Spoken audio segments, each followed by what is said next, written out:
Oh my God, Francis, the whole place was rocking with laughter for that one. What a pity that we can't have audience reaction, kind of recorded as part of the fact, because that was just excellent. Thank you so much. And now our next speaker is David Browne. He's a native of Broadford, County Limerick, and is no stranger to Listowel as a director of Listowel Writers Week and current chairperson of the Kerry Writers Museum. He performs regularly at events through the Southwest and is acclaimed for his interpretation of the songs and stories of the literary legends of John B. Keane and Sean McCarthy. Well, I can't wait to see what David has to offer, so I'm calling him in with my bell. Are you there, David? Yes, Maria, thank you. Good to be with you. Hello, all. I'd like to recite a poem by Sean McCarthy. He was a great storyteller and a songwriter, and he lived near here in Finuge outside Listowel.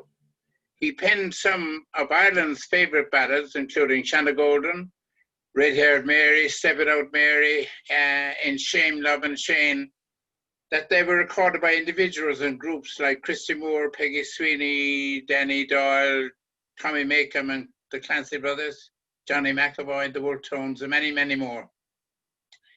He was very much involved in the local community in Finuge, and apart from continuing to write ballads, he became a regular contributor on Sunday Miscellany, Thought for the Day on RT Radio, The Rambling House on Kerry Radio, and he also wrote a series of articles, McCarthy's Women, which were published by the Kerryman newspaper.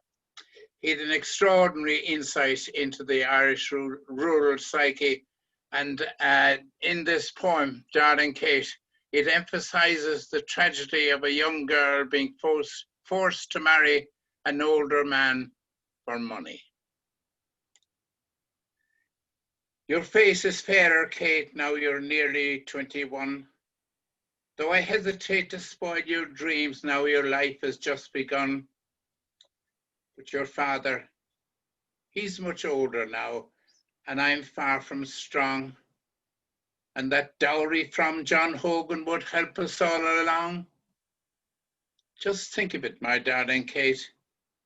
You'd own a motor car and soft white linens near your skin.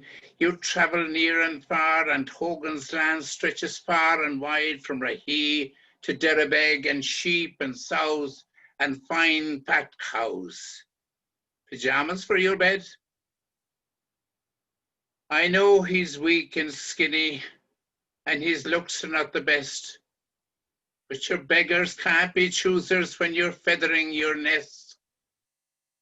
He's been to college in the town. His shirts are always new. What does it matter if he's old? He's just the man for you. I know you love young Paddy Joe, him with the roguish eye. I've seen the way you've looked at him whenever he goes by.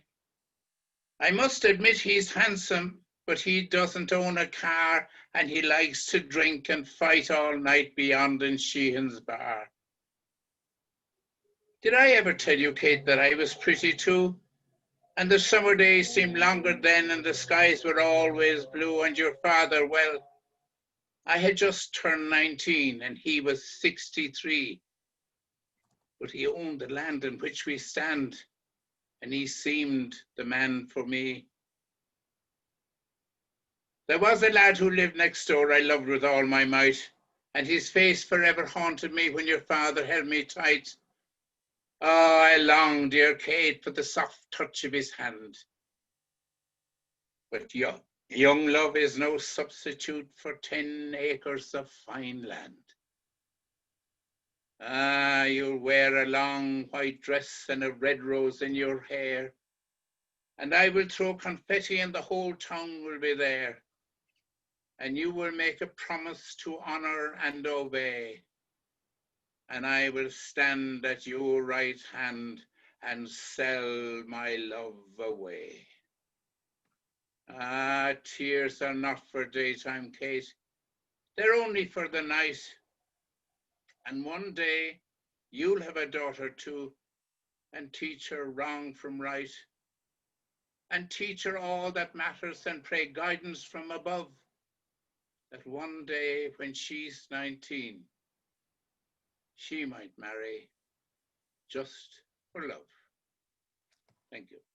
Oh, that was just beautiful. Thank you so much. I love the light and shade of the healing hour of Listowel. You get such a beautiful breath in this session, and it's translating today onto our Zoom session. Thank you so much for that one. And you mentioned Finuge, David, and I personally have great reason to be thankful to Finuge, because they run a festival that has been running the longest in Ireland for both storytellers and singer-songwriters.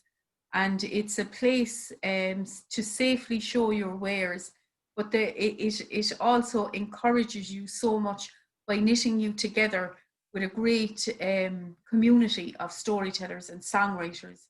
Big shout out to the Mick McCarthy and the Sean McCarthy Festival this year, and we will be back in 2021. Can't wait. Thank you so much, David. So I'm just going to